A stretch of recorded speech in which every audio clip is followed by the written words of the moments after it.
Assalamualaikum teman-teman. Gimana nih kabar teman-teman puasa di hari kelima bulan Ramadan ini? Aku sekarang nggak sendiri loh. Di sini aku ditemenin sahabatku. Kenalin ya, namanya Ainur Rahmah, mahasiswi Bahasa dan Sastra Arab dari Universitas Ahmad Dahlan. Sekarang, aku sama Ain mau sharing tentang produktivitas mahasiswa di tengah-tengah pandemi COVID-19 ini. Pertanyaan pertamaku, gimana sih menurut kamu peran mahasiswa di tengah-tengah pandemi COVID-19 ini? Halo teman-teman. Oh iya, tak lupa aku ucapkan terima kasih untuk Salma. Oke, kita mulai ya. Peran mahasiswa di tengah pandemi COVID-19 ini tentunya tetap dengan mentaati peraturan pemerintah, yaitu stay at home. Makasih ya atas kerjasamanya. Jangan bosan-bosan berdoa, semoga virus ini cepat hilang dan kita bisa menjalankan aktivitas seperti biasanya. Oh ya, terima kasih ya Ain. Tapi aku ada pertanyaan kedua dan ketiga nih.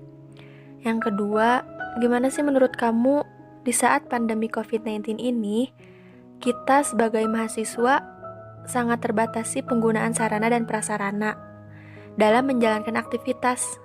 Gimana sih menurut Ain agar mahasiswa tetap produktif dalam menjalankan aktivitasnya? Rasa bosan dan jenuh pasti kita rasakan, sebab kita tidak menjalani aktivitas seperti biasanya.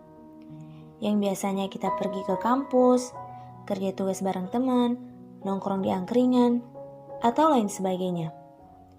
Tapi jangan khawatir teman-teman, saya akan memberikan saran agar aktivitas kita tetap produktif walaupun di rumah aja. Tapi sebelum melakukan itu, langkah awal yang harus kita lakukan ialah menyusun rencana kegiatan yang akan kita lakukan di pagi hari sampai malam hari. Hal ini sangat penting agar kita lebih menghargai waktu, tidak malas-malasan, dan membuat kita lebih disiplin. Hal ini juga baik untuk kesehatan mental dengan mengurangi kecemasan akibat pekerjaan.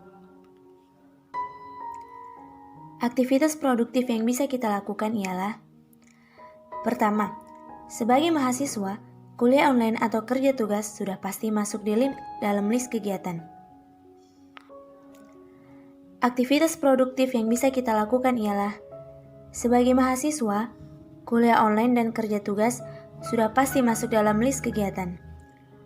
Agar tidak merasa bosan, kita bisa menciptakan lingkungan yang lebih nyaman.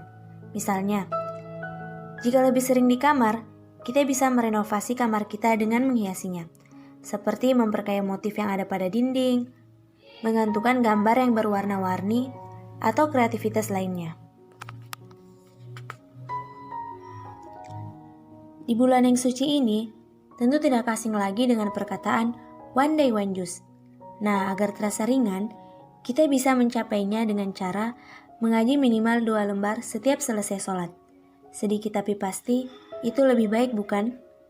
Selain mengaji, tak ada salahnya jika kita iringi dengan menambah hafalan Quran atau mengulang kembali hafalan yang pernah kita hafalkan. Dalam waktu yang luang ini, kita juga bisa mengasah kemampuan kita dengan cara membaca buku atau menekuni hobi kita. Misalnya, jika kita hobi menulis, kita bisa mengikuti lomba yang banyak diadakan di akun Instagram atau di akun sosmed lainnya. Yang hobi masak bisa bereksperimen dengan melihat tutorial yang ada di YouTube. Mendengarkan ceramah atau video motivasi tak kalah lebih penting. Hal ini agar kita bisa menyikapi hidup yang sudah sempurna ini dan membuat kita lebih kuat dalam menjalani hidup dan tidak terlalu larut dalam keterpurukan.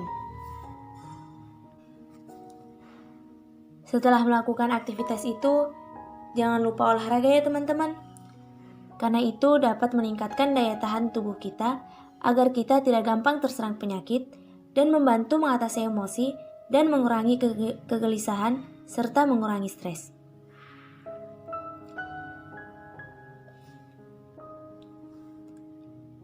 Itulah beberapa saran yang bisa saya sampaikan. Semoga bermanfaat untuk kita semua. Selamat mencoba ya teman-teman. Nah, teman-teman, Ain udah menjelaskan dan memberikan beberapa tips sebagai mahasiswa dan generasi milenial agar produktif dalam aktivitasnya. Dan Ain pun punya pesan nih buat generasi milenial. Bagaimana sih membantu memajukan estafet perjuangan bangsa Indonesia ini? Pesan buat generasi milenial untuk membantu memajukan estafet perjuangan bangsa Indonesia dengan cara meningkatkan potensi diri dengan terus semangat belajar dan tidak bermalas-malasan, karena kesuksesan tidak digapai oleh jiwa pemalas.